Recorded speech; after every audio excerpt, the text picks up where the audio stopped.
Hey everybody, it's Jennifer with Northwest Stamper, and today I'm back with another Walkthrough Wednesday for you. I've been having fun doing these, and I hope you've been enjoying them. If you have, let me know so I know to keep doing them. But this one is the card that I made. If you've been following my blog or following me on Facebook, you know that I went to the Stampin' Up! Convention a week and a half ago, and it was awesome. So much fun. I saw so many great ideas. I always get so inspired, and I just love connecting with other people who are just as passionate about this amazing hobby as I am. So this was one of the cards that I made as a swap. It was for a small group swap with other folks. I had the honor last year of making cards for their display boards for everyone, and so the group of girls that all worked on those together got together and did a swap this year. So they were all super stunning. I'll post them on my blog soon. I've probably already posted one or two, but this was my card, so I thought I would share with you how to make it if you want to make it yourself. So what you're going to do is you're going to start with, I've been super big on this very clean and simple style lately. So you're going to start with your basic paper that is 11 inches by 4 1/4, and I just scored it in half at 5 1/2. And so you can have your basic card base, quick and easy and inexpensive. And then we're going to take a piece of paper here that's 3 3/4 by 5. So it's exactly half of an inch smaller. So if you measured it, it was half of an inch this way and half of an inch shorter this way. So that is what we're going to start with. And so we're going to just start building from the bottom and working our way up. So the first thing that I used is I grabbed my kind of eclectic stamp set. This is one of those that I just love, even though often you look at it and you're like, I don't get it. It doesn't look that exciting. But it's one of those amazing sets that once you start stamping with it, it is just, you can't go wrong pretty much. You can just throw everything as you can just sort of let your stamps fall on the paper and it looks cute. I don't know how they do that, but somehow they do that. So what I'm taking here is I'm taking the Starburst from that set, and then this is the Daffodil Delight ink pad. Now I'm using my old style, so it's a little bit finickier on the big images. So if you have a big solid image and you have the old felt style, you kind of want to turn it over and smash and twist, maybe smear a little to make sure you have it all on there. If you have the new firm foam, like if you have a new style, don't do this. It'll be hard on your pad. Instead, you can just, lightly tap it and you would be good to go. So that's why you're seeing me do that, is just because this is one of those old pads that you can't buy anymore, but I'm too cheap to actually convert all of them right away. So all I'm going to do is take this and I'm going to stamp it so it's off the edge of my paper, but it's kind of in the upper 2/3. So there's no really right or wrong place. So you just pick somewhere and stamp, and this is going to give you your basis for where you're going to go next. Then you can set that aside. You don't need the stamp set or that ink anymore. Now what I'm going to do is I'm going to start with my ribbon. Now this is the dotted lace trim in the In Colors that is in the new catalog, and I just think it's awesome and I love it. So I'm just going to put it on here. Now what I'm building towards, if you're trying to figure out, well, hey, where do I want to put this, is I knew that I wanted the star to kind of cover up this center part, so it just sort of looked like a star burst. And I have a piece of paper that I'm going to put on here that's going to go at the top. And I want to just make sure that I have enough space for my star to kind of overlap this. So I made sure that this was up high enough that it would overlap, and so that's how I've kind of positioned my ribbon. That's where I was aiming for. So it covers up some of the lines. Some will show through here, and that's totally okay. It'll just add to the pizzazz of your card. Now to adhere this, what you're going to do is you're going to take your tape runner. This is the snail, and I just ran it along the top here. Often I will just do the ends. It doesn't really matter. You just want to make sure you get a little bit on here. And if yours is being finicky like mine is, you can just say, well, forget that, and just run it along here. Either way works. That might even be easier. Sometimes this lace, the things that are really textured, they don't like to pick up this as well. So I like it better when I can put it on my ribbon, but if it doesn't work, it doesn't work. So you just stretch that across there, slide it on, and then we'll next go to add our paper. Now this is from the Neutrals paper pack. This is a new pack, which is where the script is coming from. One side is dotted, You have scripts, and then there's a couple other patterns as well. This in the neutrals though is kind of cool. I can't tell if you can see in the video, but it's really shiny because this is gold. They have gold and silver in addition to the other base neutrals like basic gray, basic black, soft suede, all those good colors. But I loved this metallic gold, and I really wanted to kind of tie in some of that metallics as well. So we're just going to add this on top as well. And like I said, you're just going to kind of stick it over the top edge. You don't have to be precise. It doesn't really exactly matter.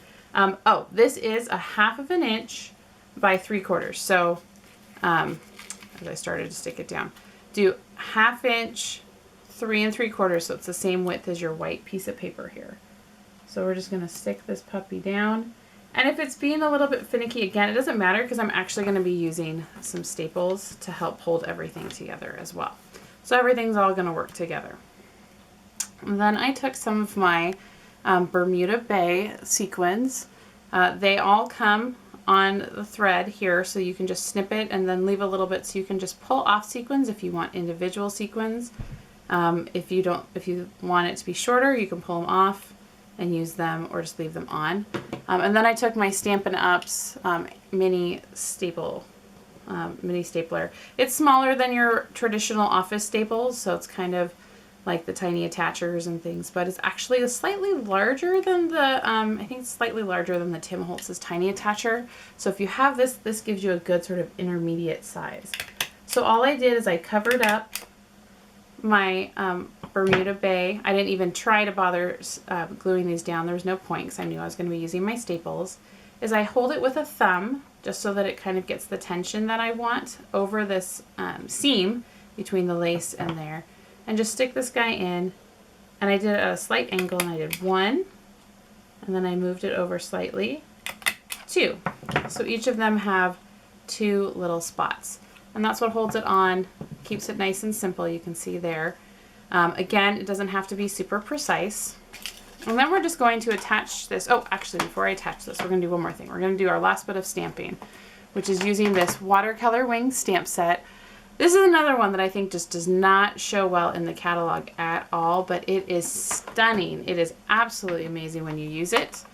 Because when you look on here, all of these different pieces layer together. You can make your butterflies in any combination of colors, any combinations of patterns, and they just look fantastic. And they do have a matching die set. There's actually 2 matching dies. There's the butterflies that was in the Occasions catalog, as well as the, it's called Bold Butterflies, that has that one of them has the outline shape of this, the other one has an intricate overlay, and then in vice versa, one of these has a wide outline of the bigger butterfly and an intricate. So they coordinate together, and they are really great. And you can also get them in a bundle, so you can save 15% if you love them. So I'm using the Just For You sentiment from there, and I'm just lining it up just over the top of my, where I had my paper, so it just sits nicely on there. And that's all I need to do for him. So we can put that away. Now we can reach for our dimensionals. Now, if you haven't seen this tip, I'll just show this again. This is how I keep my dimensionals because it keeps them organized. Because if you ever had this out in your craft room, sometimes you'll get the little paper backings will pop off, and then everything sticks together, and then you have dimensionals all over the place or things that you're trying to tear to get apart. So I always keep them in the extra clear mount cases. You can buy them. They're only $4.95, I think it is. It's either $5.95 or $4.95 for a package of 4. So you actually get quite a bit. And so then I have one for my rhinestones, one for my pearls, one for my dimensionals, and then I actually have one that I keep scraps of white paper so that if I want whisper white that I'm just punching out sentiments or things like that, I often use those a lot. So I just have one that keeps all my little tiny scraps together. But they are amazing for organizing. So I've just put my dimensionals on here. I've grabbed my card base and we just center it in the middle, hopefully. Stick that on there. And then the last piece you need is you need your little star, the star of the card. This is the new star punch that's in the annual catalog. It just came out and I knew I had to get it. And so of course, because we're going all gold, we're going to use the gold foil paper. And so all you're doing is just sliding in, punching out a star. I love that foil. It's beautiful. It's funny, I'm such a silver in jewelry and things like that. I'm silver all the way. I don't do gold. But apparently in my card making, I'm all about the gold. So we're just adding one dimensional on the back. Peel this off. And then when you stick him down, you want him in the middle of the starburst. But like I said, have him down so his little feet overlap this paper here. And just like that, you are good to go and done. It is a cute card. You can change it up, do different colors, do different things, but it's really quick and easy. It doesn't use a ton of supplies.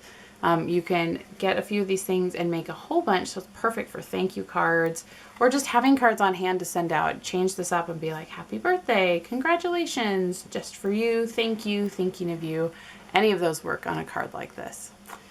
So I hope you enjoyed this Walkthrough Wednesday and this card. I enjoyed making it and sharing it with you. Please come back again and visit, and as I will try to be making more of these Walkthrough Wednesdays for you. But leave me comments, let me know if you like this, if you like this style of card, or what else you might be interested in seeing on these videos. So thanks so much. I hope you have a great day and happy stamping.